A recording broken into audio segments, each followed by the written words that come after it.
नमस्कार। BA final Hindi साहित्य के प्रथम प्रश्न पत्र की कक्षा में आपका स्वागत है। विद्यार्थियों, हम आधुनिक हिंदी कविता के इतिहास के संदर्भ में चर्चा कर रहे थे।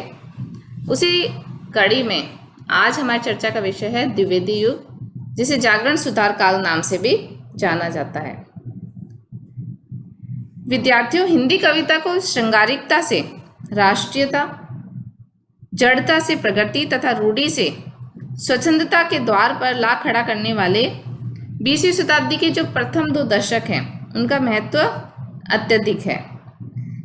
इस कालखंड के पथ प्रदर्शक, विचारक और सर्व स्वीकृत साहित्य नेता आचार्य महावीर प्रसाद द्विवेदी के नाम पर ही इस युग का नामकरण द्विवेदी युग रखा गया है। इसे जागरण सुधार काल भी कहा जाता है। यह हम इस काल की जो प्रवृत्तियां पढ़ेंगे उससे ये नाम इस पर स्वयं सिद्ध होता है। और यदि हम भारतीय इतिहास की दृष्टि से देखें तो ये युग ब्रिटिश शासन के दमन चक्र और कूटनीति का समय है। विद्यार्थियों, हमने भारतेंदु युग में पढ़ा था कि भारतेंदु युग का जो साहित्यकार था उसने भारत की दुर्दशा का वर्णन किया। लेकिन भारत की दुर्दशा का वर्णन करने के साथ साथ द्विवेदी युगीन जो कवि मनीषी है, इन्होंने देश की दुर्दशा के साथ साथ देश के वासियों को स्वतंत्रता प्राप्ति की प्रेरणा भी दी। उन्हें आत्म उत्सर्ग और बलिदान का मार्ग भी दिखाया।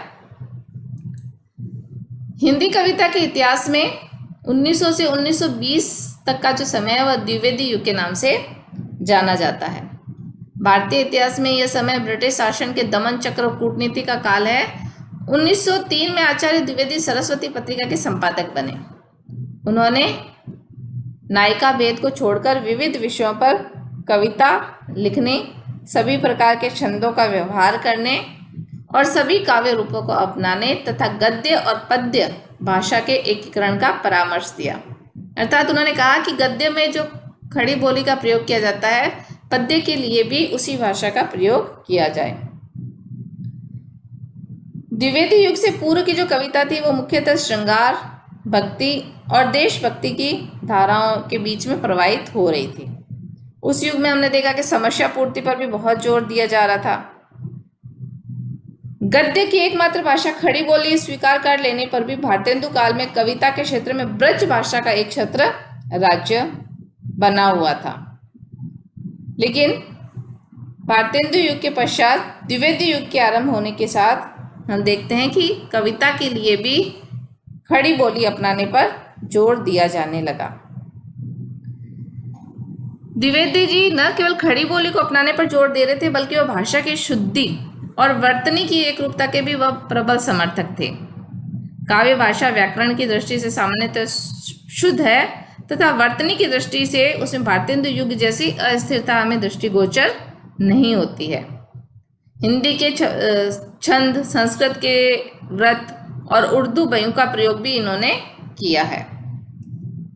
द्विवेदी युग को और अच्छे से समझने के लिए हम द्विवेदी युग की मुख्य प्रवृत्ति का जो विशेषता है उन्हें देखते हैं। सबसे पहले हम लेते हैं यहाँ की जो राष्ट्रीयता की जो भावना है। द्विवेदी काल की कविताओं की सर्वप्रमुख विशेषता है राष्ट्रीयता की भावना।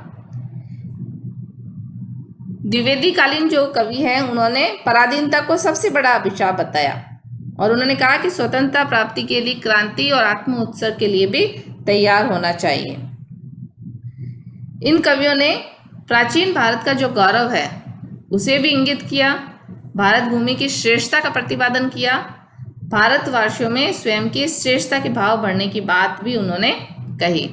गुप्त जी की जो भारत वार्ती है, इस संबंध में सर्वश्रेष्ठ रचना कही जा सकती है।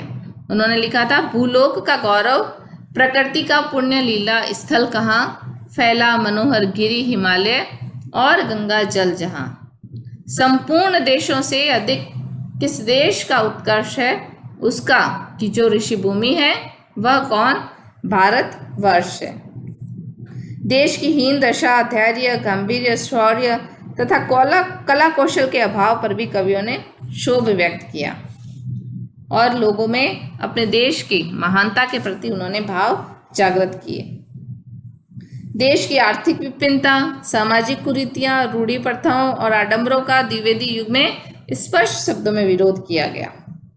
मातृभूमि की महिमा का गान देशभक्ति का अंग है और कवियों ने आग्रहपूर्वक ध्यान दिया। दूसरी इस युग की विशेषता है वह है मानवता। पूर्ववर्ती जो काव्य था उसमें हम देखते हैं कि जो काव्य का नायक होता था या काव्य में जिसका वर्णन किया जाता वह अधिकतर ईश्वर का अवतार या राजा या सामंत या फिर अनेक प्रकार के जो नायक और नायिका हैं उन्हें ही काव्य में स्थान दिया जाता था। लेकिन आलोच्य युग यानी कि द्विवेदी युग में यह गौरव सामान्य मानव को दिया गया। मानव के सुख दुख, उसकी परिस्थितियां, उसकी स्थितियों को सहज भाव से वर्णित किया गया। तो इसलिए हम कह सकते हैं कि मानवतावाद इस युग की कविता की मुख्य विशेषता थी।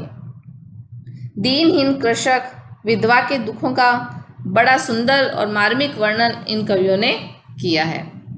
मानव सुलभ सहानुभूति इस प्रकार की कविताओं की प्रेरक भावना रही है। इस प्रकार द्विवेदी युगीन जो काव्य है वह जन साधारण को काव्य के विषय के रूप में उठाता है। उनकी नज़र आम आदमी पर रहती है। इसके साथ द्विवेदी युग की जो अगली विशेषता है वह है नीति और आदर्श।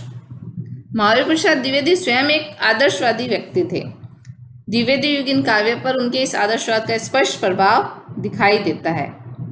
इतिहास और पुराण से जो कथा प्रसंग लिए गए या फिर कल्पना के आधार पर भी जो कथाएं लिखी गई उनमें आदर्श चरित्रों का वर्णन लेकर अधिक प्रबंध काव्य अधिक लिखे गए। इन काव्यों में असत पर सत की विजय दिखाई गई, स्वार्थ त्याग, आत्मगौरव, कर्तव्य परायणता के जैसे उच्च आदर्शों की प्रेरणा दी गई। इस संदर्भ में हरिओद का प्रिय प्रवास, मैथिली शरण गुप्त का साकेत, जयद्रथ वध जैसी आदर्शवादी रचनाओं को हम अध्ययन के रूप में देख सकते हैं। न केवल प्राचीन आख्यान या फिर कथा को बल्कि मुक्तक रूप में भी उन्होंने जो पद रचे उनमें कहीं न कहीं नीति या आदर्श की प्रेरणा दी गई। इस संदर्भ में कुशंग के विषय में रामचरित उपाध्याय के जो विचार हैं वह उल्लेखनीय है। अति खल की संगति करने से जग में मान नहीं रहता है, लोहे के संग में पड़ने से घन की मार अनल सहता है। आलोच्य युग में हम देखते हैं कि कवियों ने प्रेम को भी आदर्श रूप में ग्रहण किया। ये प्रेम का आदर्श रूप हम साकेत में, मिलन में, ये हम प्रेम का उदात्त रूप देख सकते हैं। प्रिय प्रवास में भी राधा संपूर्ण विश्व में कृष्ण की कांति के दर्शन कर विश्व प्रेमिका और विश्व सेविका बन जाती है। द्विवेदी युग की अगली विशेषता में हम देखते हैं कि वर्ण्य विषय का क्षेत्र विस्तार भी इस युग की उल्लेखनीय विशेषता कही जा सकती है। इस युग के प्रवर्तक जो आचार्य द्विवेदी हैं उन्होंने लिखा है कि चींटी से लेकर हाथी पर्यंत पशु, वृक्षों से लेकर राजा पर्यंत मनुष्य, बिंदु से लेकर समुद्र पर्यंत जल, अनंत आकाश, अनंत पृथ्वी, अनंत पर्वत, सभी पर कविता हो सकती है। तो ऐसा कहकर आचार्य द्विवेदी ने संसार के समस्त जो तत्व हैं उन पर कविता करने की बात उन्होंने बताई है।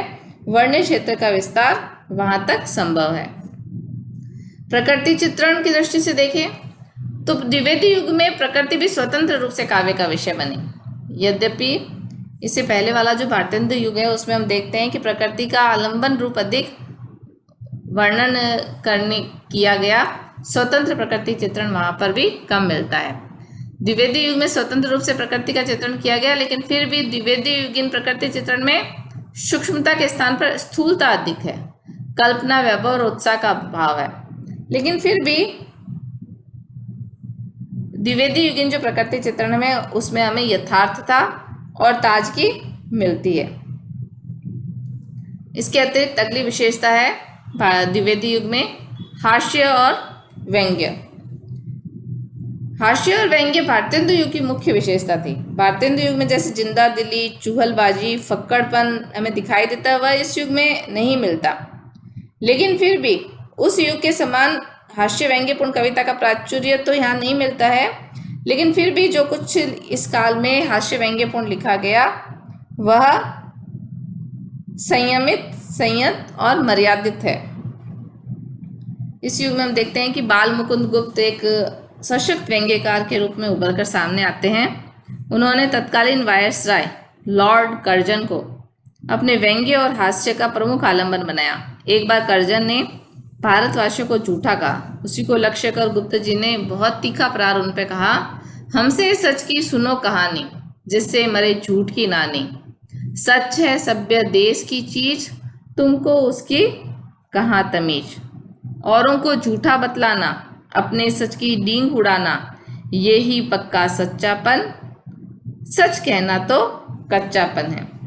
इस प्रकार हम देखते हैं कि कई सामाजिक विषयों को लेकर भी, धार्मिक कुरीतियों, आडंबरों, पाश्चात्य सभ्यता, इन सब पर भी बहुत ही तार्किक व्यंग्य और हास्य इस काल में लिखे गए। काव्य रूपों की दृष्टि से देखें तो इस काल में हमें काव्य के लगभग सभी रूप हमें दिखाई देते हैं। प्रिय प्रवास, साकेत, रामचरित चिंतामणि जैसे महाकाव्य लिखे गए। रंग में भंग, जयद्रथ वध, किसान, प्रेम पथिक जैसे श्रेष्ठ खंड काव्य इस काल में लिखे गए। मुक्तक रचना की ओर तो इस काल के अधिकांश कवि प्रवृत्त हुए। द्विवेदी युग में प्रगीतों का वर्णन भी किया गया और ये प्रगीत बहुत अधिक सरस और सुंदर हैं।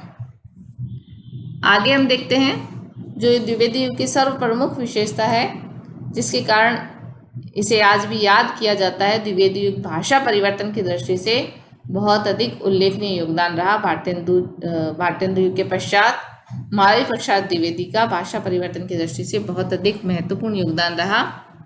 द्विवेदी युग में काव्य की मुख्य भाषा ब्रज भाषा के स्थान पर खड़ी बोली बन गई और आचार्य द्विवेदी के आदर्श अनुसार खड़ी बोली सुबोध, शुद्ध और रस अनुरूप भी इसमें परिवर्तन किया गया। वस्तुतः द्विवेदी युगीन काव्य का विकास इस बात का इतिहास है कि खड़ी बोली अपनी अपरिपक्वता, अव्यवस्था और अमार्दव से किस भांति परिपक्वता, व्यवस्था और मार्दव तक पहुंचती है। इसके अतिरिक्त इस युग के भाषा आचार्य द्विवेदी जी ने भाषा की शुद्धता, वर्तनी की शुद्धता पर भी बहुत अधिक बल दिया। व्याकरणिक शुद्धता के लिए इन्होंने तत्कालीन कवियों को स्वयं उनकी कमियां बता बताकर भाषा को एक रूप बनाने का प्रयास किया। छंद वैविध्य की दृष्टि से देखें तो द्विवेदी युग में हिंदी के अतिरिक्त संस्कृत के वार्णिक छंद, उर्दू के भयमों का प्रयोग भी किया गया।